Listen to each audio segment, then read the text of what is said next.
Reliance અમેરિકામાં નવી તેલ રિફાઇનરી બનાવશે. અમેરિકાના રાષ્ટ્રપતિ ડોનાલ્ડ ટ્રમ્પે આ અંગે ટાંક્યું છે કે ટેક્સાસમાં રિલાયન્સની મદદથી રિફાઇનરી લગાવવા જઈ રહ્યા છે. સાથે ઉમેર્યું કે આ 50 વર્ષમાં પહેલી નવી અમેરિકી તેલ રિફાઇનરી હશે. ટ્રમ્પે રોકાણ માટે રિલાયન્સનો આભાર માન્યો છે. તો રિલાયન્સ અમેરિકામાં નવી તેલ રિફાઇનરી બનાવશે. અમેરિકાના રાષ્ટ્રપતિ ડોનાલ્ડ ટ્રમ્પે આ અંગે ટાંક્યું છે કે ટેક્સાસમાં રિલાયન્સની મદદથી રિફાઇનરી લગાવવા જઈ રહ્યા છે. સાથે ઉમેર્યું કે આ 50 વર્ષમાં પહેલી નવી અમેરિકી તેલ રિફાઇનરી હશે. ટ્રમ્પે રોકાણ માટે રિલાયન્સનો આભાર માન્યો છે. મુખ્યમંત્રી ભૂપેન્દ્ર પટેલની અધ્યક્ષતામાં આજે કેબિનેટ બેઠક. મુખ્યમંત્રી અને નાયબ મુખ્યમંત્રીના દિલ્હી પ્રવાસ અંગે ચર્ચાની શક્યતા. ખાડી દેશમાં યુદ્ધની ગુજરાતમાં થતી અને થનારી અસર અંગે કેબિનેટમાં થશે ચર્ચા. ગેસ અને અન્ય ઇંધણના પુરવઠા તેમજ સપ્લાય અંગે પણ કેબિનેટમાં ચર્ચા થશે.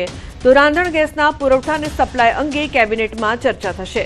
વિધાનસભાના બાકી રહેલા બજેટ સત્રના કામકાજ અંગે કેબિનેટમાં થશે ચર્ચા. ટેકાના ભાવે જણસોની ચાલી રહેલી ખરીદીની કેબિનેટમાં સમીક્ષા થશે. તો ઉનાળુ વાવેતર અંગે, કૃષિ માટે પાણી અને વીજળીના આયોજન અંગે પણ ચર્ચા થશે.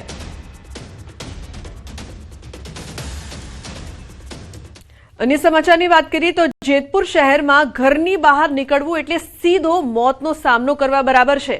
એટલા મોટા માટે એવું કહેવામાં આવ્યું છે કેમ કે જેતપુરના અનેક રસ્તાઓ પર યમરાજ બનીને ફરી રહ્યા છે રખડતા શ્વાન. છેલ્લા 10 જ મહિનામાં 3250થી વધુ લોકો રખડતા શ્વાનનો શિકાર બન્યા. સરકારી દવાખાનામાં ગત માસે 570 જેટલા લોકોએ સારવાર લીધી છે. સરકારી ચોપડે નોંધાયેલો આ ભયાનક આંકડો નગરપાલિકાની નિષ્ફળતાની ચાડી ખાઈ રહ્યો છે. સરકારની ગ્રાન્ટ હોવા છતાં ખસીકરણના નામે મીંડું છે અને નેતાઓ પર ભ્રષ્ટાચારના ગંભીર આક્ષેપો ઉઠ્યા છે. રખડતા શ્વાનને લઈને હવે લોકોનો રોષ ચરમસીમા પર છે. જાગૃત નાગરિકોએ સમૂહમાં નગરપાલિકાની કચેરીએ જઈ ચીફ ઓફિસર સાહેબને યોગ્ય રજૂઆત કરવી જોઈએ. કારણ કે નગરપાલિકાના સદસ્યોને રજૂઆત કરવાથી આ પ્રશ્ન પૂરો નહીં થાય. કારણ કે સદસ્યો તો ભાગ બટાઈ કરવામાં મશગુલ છે. એને આ તમારી લોકોની સમસ્યાઓમાં, લોકોના પ્રશ્નમાં કોઈ રસ નથી. એટલે સમૂહમાં લોકોએ ચીફ ઓફિસર પાસે જવું પડશે અને કહેવું પડશે કે હવે અમારે ઘરની બહાર કેવી રીતે નીકળવું. હવે આંકડા જોવા જઈએ તો ગત એપ્રિલ 2025થી ફેબ્રુઆરી 2026 સુધીના ટોટલ આંકડાઓ અંદાજિત 3250થી જેટલા થવા જાય છે. એટલે મંથ વાઇઝ જોઈએ તો અંદાજે 300 જેટલો આંકડો આવે છે. અને છેલ્લા ફેબ્રુઆરી મહિનામાં 352 કેસીસ કૂતરા અને બીજા અન્ય પ્રાણીઓ કરડવાના આવેલા હતા. બીજી તરફ પાલિકાના અધિકારીનું કહેવું છે કે શ્વાનના ત્રાસને દૂર કરવા માટે સુપ્રીમ કોર્ટની ગાઈડલાઈન મુજબ કલેક્ટર પાસે 20,000 ચોરસ મીટર જગ્યા એનિમલ હોસ્ટેલ માટે મંગાવવામાં આવી છે. નગરપાલિકા હજુ સર્વે, ટેન્ડર અને જગ્યાની માપણીમાંથી બહાર આવી શકી નથી. જ્યારે બીજી તરફ રોજે રોજ માસૂમ બાળકો અને નાગરિકો શ્વાનનો શિકાર બની રહ્યા છે. નગરપાલિકા દ્વારા ડોગ માટે થઈ અને સુપ્રીમ કોર્ટની ગાઈડલાઈન મુજબ જગ્યાની માંગણી માટે થઈને માનનીય કલેક્ટર સાહેબને દરખાસ્ત કરેલી હતી. એના આધારે ડીએલઆરની માપણી થઈ ગઈ છે. ડીએલઆરની માપણી થયા બાદ એનિમલ હોસ્ટેલ તરીકે 2000 સ્ક્વેર મીટરની જગ્યા, 20,000 સ્ક્વેર મીટરની જગ્યા નગરપાલિકાએ માંગણી કરેલી છે. માંગણી થયા બાદ એનિમલ હોસ્ટેલ બાબતની આગળની કાર્યવાહી થશે. હાલમાં શહેરી વિસ્તારની અંદર કૂતરા પકડવા માટે થઈને કુલ ટોટલ કેટલા કૂતરાઓ છે એનો બધીનો સર્વે કરવો પડશે. તો જાગૃત નાગરિકોના જણાવ્યા અનુસાર દિન પ્રતિદિન આ સમસ્યા વિકરાળ સ્વરૂપ ધારણ કરી રહી છે. પરંતુ બહેરા અને મૂંગા બની ગયેલા પાલિકા તંત્રને લોકોની કોઈ પડી નથી. રાજકોટના જેતપુરમાં જગતના તાત પર આફત વરસી છે. ખીરસરા રોડ પર તૈયાર ઘઉંના પાકમાં ભીષણ આગ લાગતા અફરાતફરી સર્જાઈ છે. ખીરસરા રોડ પર અચાનક એવી વિકરાળ આગ લાગી કે જોત જોતામાં 15 થી 20 વીઘા ઘઉંનો પાક રાખના ઢગલામાં ફેરવાઈ ગયો. આગ એટલી ભયાનક હતી કે પોતાની નજર સામે જ રોજી રોટી છીનવાઈ જતા ખેત મજૂર પરિવાર ધ્રુસકે ને ધ્રુસકે રડી પડ્યા. ખેતરમાં વાવેતર કરનાર અને રાત દિવસ એક કરનાર ભાગ્યા પરિવાર પોતાની નજર સામે આખું વર્ષનું સપનું રોડાતું જોઈને રડી પડ્યા હતા. સંપૂર્ણ પાક બળીને ખાક થઈ જતા ખેડૂત પાયમાલ થવાના આરે આવી ગયા છે. તો ઘટનાની જાણ થતાં ફાયર વિભાગની ટીમે આગ પર કાબુ મેળવ્યો છે.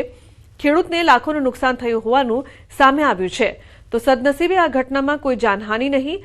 આગ કયા કારણોસર લાગી તેનું કારણ હજુ સુધી સામે નથી આવ્યું. ખેડૂતે સરકાર પાસે સહાયની માંગ કરી છે.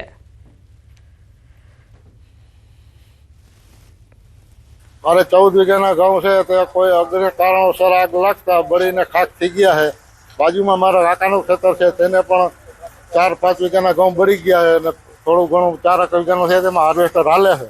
આગ લાગવાનું કારણ કોઈ નક્કી નથી થયું. રોડ ઉપરથી આગ લાગી છે, ક્યાં કારણે આગ લાગી નક્કી નથી થયું. કઈ અમારી માંગ કે યોગ્ય વળતર આપે સરકાર.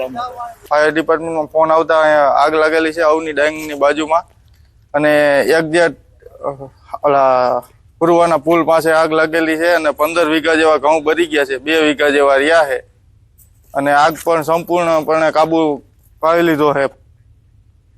મહેસાણાના કડીના રાજપુર ગામની સીમમાં આવેલી લાકડાની ફેક્ટરીમાં મોડી રાત્રે આગ લાગી. ડીપીએસ સ્કૂલની પાછળ આવેલી શક્તિ ઇન્ડસ્ટ્રીમાં અગમ્ય કારણોસર શેડ નીચે રાખવામાં આવેલા લાકડા કાપવાના મશીન અને રો મટીરિયલમાં આગ ભભૂકી ઉઠી હતી. આગ વધુ પ્રસરતા લાકડાનો મોટો જથ્થો બળીને ખાખ થઈ ગયો હતો.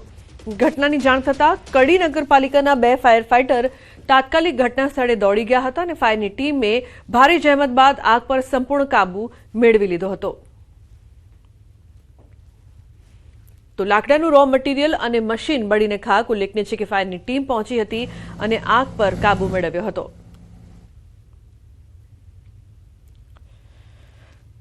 અમદાવાદના વટવા વિસ્તારમાં દહેજના ત્રાસથી કંટાળીને આપઘાત કર્યાની ઘટના સામે આવી છે. 22 વર્ષીય પરિણીતાએ ગળે ફાંસો ખાઈને આત્મહત્યા કરી લીધી. પરિણીતાના પરિવારજનોના જણાવ્યા મુજબ લગ્ન બાદથી પતિ અને સાસરિયા તરફથી દહેજની માંગણી સાથે શારીરિક અને માનસિક ત્રાસ આપવામાં આવતો હતો. એટલું જ નહીં, ઘટનાના એક દિવસ પહેલા પરિણીતાએ માતાને ફોન કરી પતિ સાથે થયેલા ઝઘડાની વાત કરી હતી. ઝઘડા દરમિયાન પતિએ તેને માર માર્યો હતો, જેથી તેને ઈજા પહોંચતા હોસ્પિટલમાં સારવાર કરાવી હતી. આ દરમિયાન મોડી રાત્રે તેને ઘરના રૂમમાં લોખંડના હુક સાથે દુપટ્ટો બાંધી ગળે ફાંસો ખાઈ લીધો હતો. પોલીસે આપઘાત કેસમાં પતિ અને સાસરિયા વિરુદ્ધ દુષ્પ્રેરણાનો ગુનો નોંધીને તપાસ શરૂ કરી છે.